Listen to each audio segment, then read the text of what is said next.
Hello, I'm Madison.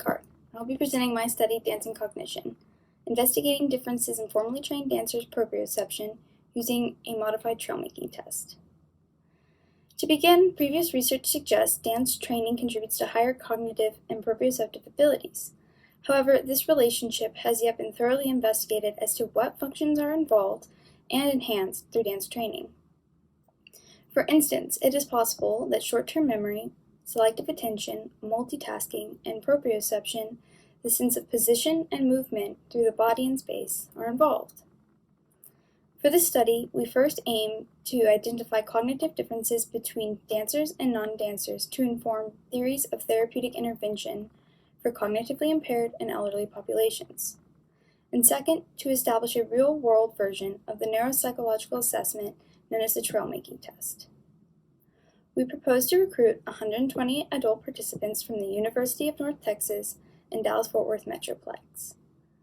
Participants will complete an online questionnaire indicating their level of dance training. And we will compare behavioral performance between dancers and non-dancers.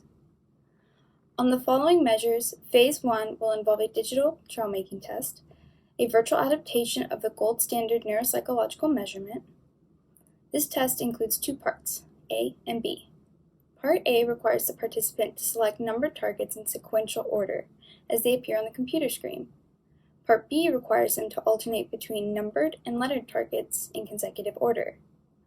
Both parts are to be completed as quickly and accurately as possible. During Phase 2, we will implement our development of a novel real-world version of the trail-making test, known as the proprioceptive trail-making test.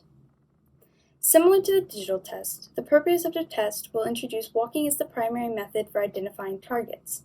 However, we will increase the cognitive load in Part B by asking participants to alternate between their leading foot as they alternate between numbered and lettered targets. We hypothesize that the digital and proprioceptive test will provide complementary results, indicating both are a valid measure for the same cognitive functions, and that the behavioral performance of dancers will exceed that of non-dancers through shorter completion times and less errors on both the digital and proprioceptive tests. We propose that the results from both tests will provide a valid, real-world measure of the traditional trail-making test, demonstrate dancers have a greater sense of spatial navigation, proprioception, and short-term memory ability, and contribute to dance-based therapeutic interventions. Thank you for viewing this video. I look forward to sharing more as we progress.